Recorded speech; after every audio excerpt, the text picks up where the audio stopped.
wabarakatuh. Hello everyone. Annyeonghaseyo. Konnichiwa. Bonjour. Kami dari kelompok 8 akan mempresentasikan tentang Statistika.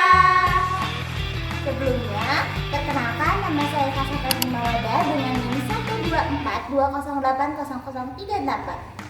Saya Najwa Aurelianda dengan NIM 12420808053. Dan saya Salsatoida Burhan dengan NIM 12420080057. Saya Akiko Vanessa Fernaya dengan NIM 12420080026. Selamat menyaksikan. Assalamualaikum warahmatullahi wabarakatuh. Pada kesempatan kali ini, saya dan teman-teman saya akan membahas suatu materi yang berjudulkan statistika. Pada materi ini, saya akan membahas mengenai fungsi statistika, kegunaan statistika, dan ciri khas statistika. Pada fungsi statistika ini memiliki 4 poin. Yang pertama yaitu bank data untuk menyediakan data. Yang artinya, statistika ini tuh dapat menyimpan dan menyajikan data yang bisa kita olah untuk menjelaskan kondisi tertentu. Contohnya seperti data jumlah penduduk, lalu bisa dipakai juga untuk mengetahui kepadatan suatu wilayah. Lalu yang selanjutnya ada alat quality control untuk membantu standarisasi dan alat pengawasan. Nah, biasanya digunakan untuk menjaga standar dan pengawasan kualitas. Contoh seperti pabrik pakai data statistik untuk mengontrol kualitas produknya.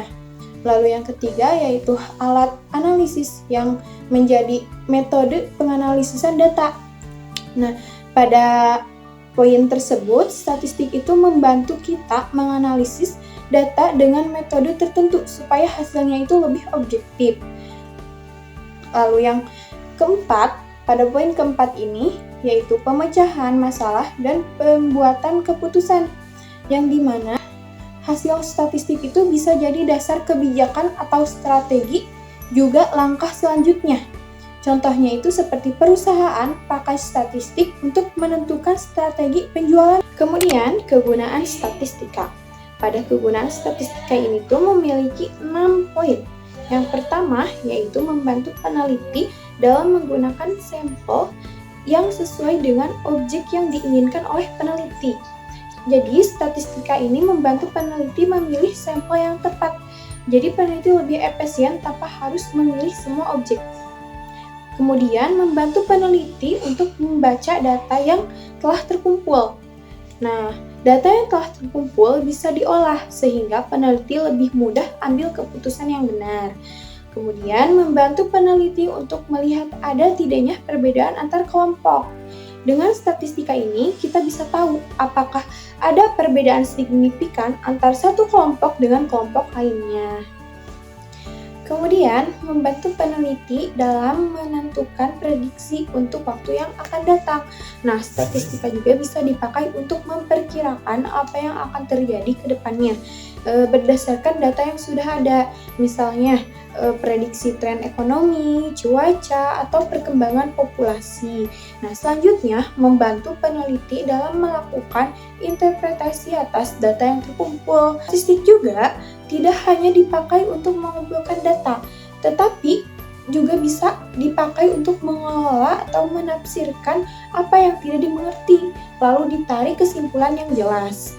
Nah, terakhir, membantu peneliti untuk melihat ada tidaknya hubungan antar variabel.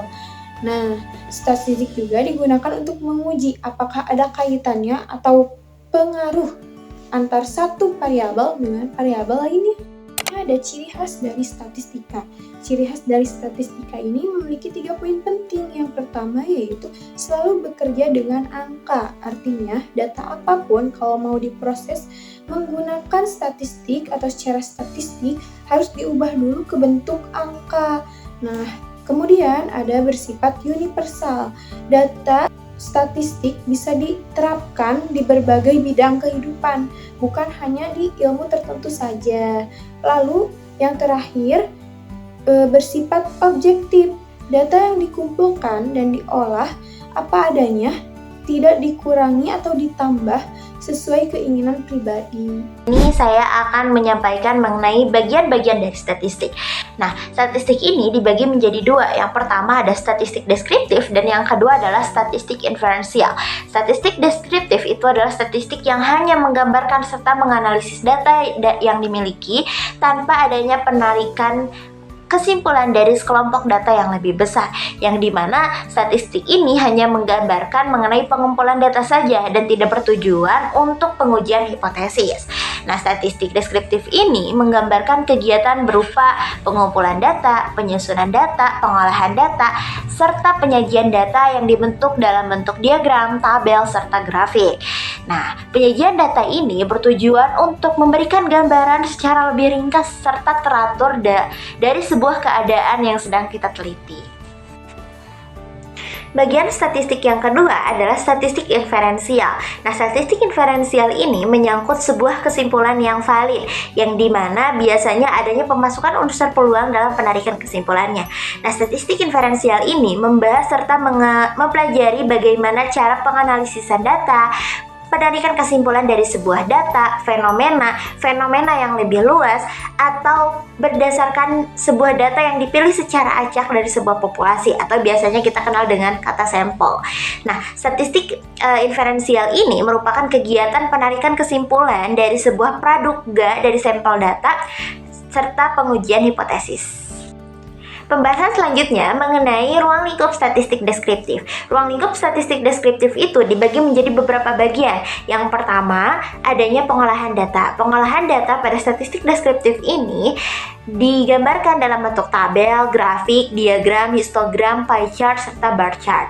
Pengolahan data dalam bentuk ini bertujuan agar pembaca itu lebih mudah dalam membaca data yang telah didapatkan karena bentuknya yang lebih ringkas dan teratur. Yang kedua, adanya ukuran statistik. Ukuran statistik pada statistika deskriptif ini dibagi menjadi dua.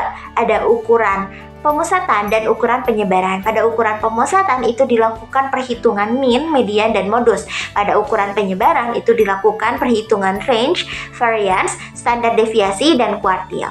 Tujuan dari statistik deskriptif ini yang pertama pastinya untuk memahami pola. Pola yang telah dibuat pada pengolahan data dalam bentuk tabel, diagram, grafik itu harus dipahami dengan baik. Yang kedua, pastinya untuk menganalisis adanya outlier. Nah, outlier itu adalah titik data yang sangat menyimpang secara signifikan dari sekumpulan titik data dari data yang ada. Yang ketiga, bertujuan untuk distribusi. Ruang lingkup selanjutnya adalah asumsi.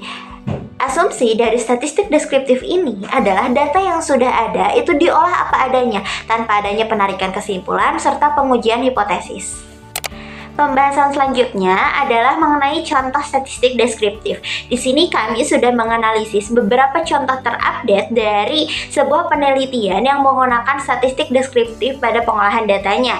Yang salah satunya adalah laporan penelitian penggunaan AI pada tahun 2025. Nah, seorang peneliti itu menganalisis perkembangan kenaikan penggunaan AI pada tahun 2020 sampai 2025. Dapat dilihat ya teman-teman dari grafik ini bahwa pada tahun 2020 sampai 2025 itu perkembangannya kenaikan penggunaan AI itu sangat melesat di tengah perkembangan teknologi yang semakin maju ini. Nah, seorang peneliti ini menganalisis beberapa bagian yang diantaranya adanya dilakukan perhitungan pemusatan, ukuran pemusatan, dilakukan perhitungan ukuran penyebaran, serta menyediakan visualisasi data yang digambarkan dalam bentuk diagram garis. Baik, selanjutnya masuk pada ruang lingkup statistik inferensial. Ruang lingkup statistik inferensial terbagi menjadi 4 aspek, yaitu pengolahan data, tujuan, ukuran statistik, dan asumsi. Nah, dalam aspek pengolahan data, ruang lingkup statistik inferensial ini terbagi menjadi 3, yaitu pemilihan sampel, penggunaan teknik sampling, dan menentukan ukuran sampel. Kemudian, pada aspek tujuan, statistik inferensial ini mampu membuat generalisasi dari sampel ke populasi, kemudian dapat menguji hipotesis, membuat prediksi, dan membuat keputusan dari data yang tidak lengkap.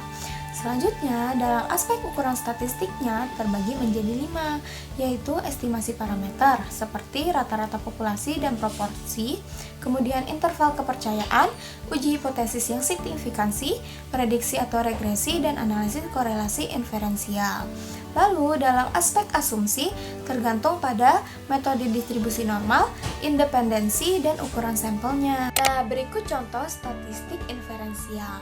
Berdasarkan jurnal JAMA tahun 2018 volume 319 nomor 7 yang berjudul Effect of Low Fat versus Low Carbohydrate Diet on Weight Loss in Overweight Adults, menyajikan laporan studi diet penurunan berat badan selama 12 bulan.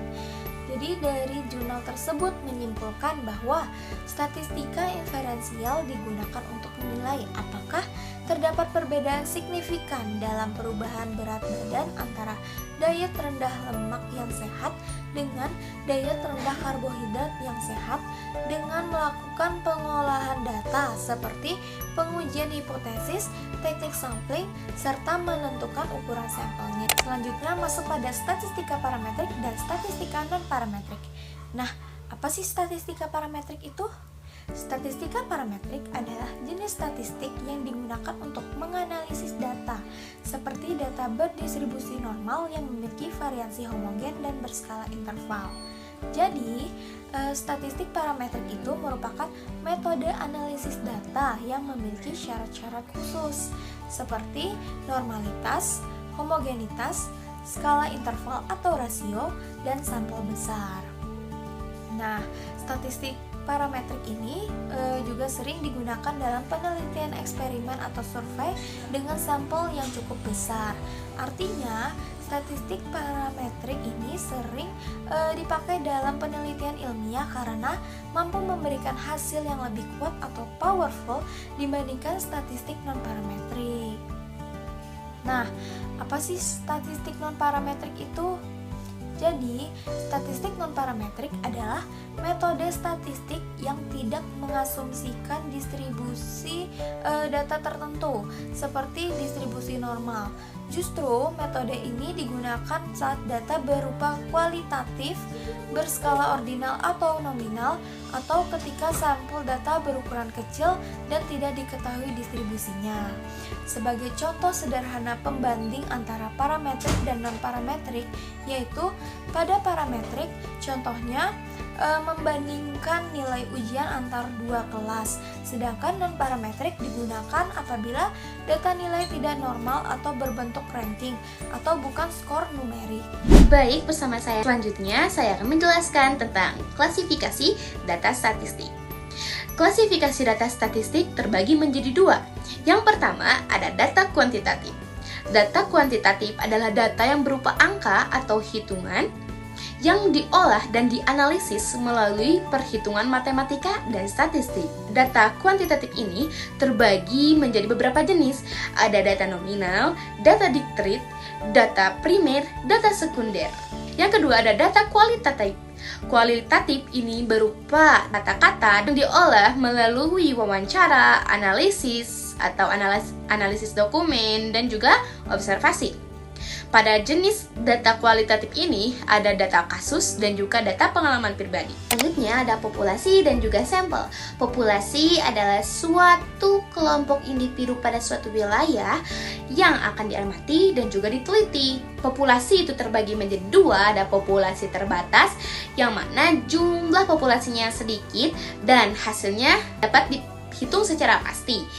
Dan ada populasi tidak terbatas, yang mana jumlah populasinya yang sangat banyak dan tidak dapat dihitung dengan pasti. Yang selanjutnya ada sampel. Sampel penelitian adalah bagian dari populasi yang dijadikan subjek penelitian sebagai wakil dari para populasi. Selanjutnya menentukan ukuran sampel dalam penelitian. Yang pertama menurut Gay and Gill pada tahun 1992. Metode ini menggunakan sampel berdasarkan jenis penelitiannya. Yang pertama, 10% dari populasi untuk penelitian deskriptif. Yang kedua, minimal 30 orang untuk korelasional dan 30 per kelompok untuk kasual dan komparatif. Dan yang ketiga, minimal 15 orang per kelompok untuk penelitian eksperimen. Yang kedua, menurut Roscoe pada tahun 1975. Metode ini sangat memberikan panduan yang sangat praktis. Yang pertama, untuk ukuran sampel antara 30 sampai 500. Untuk subsampel minimal 30 elemen. Dan untuk penelitian multivariat, sampel 10 kali jumlah variabel. Dan untuk eksperimen ketat cukup 10 sampai 20 sampel. Yang terakhir ada metode Slovin. Metode ini menggunakan rumus Slovin untuk menentukan sampel. Dan jika jumlah populasinya diketahui dengan rumus jumlah sampel sama dengan jumlah populasi dibagi 1 ditambah jumlah populasi dikali error tolerance kuadrat. Dan inilah daftar pustaka dari hasil analisis kami. Mungkin cukup sekian video dari kami. Semoga video ini bermanfaat ya teman-teman. Kamsahamnida. Thank you. Arigatou gozaimasu. Makasih. Wassalamualaikum warahmatullahi wabarakatuh.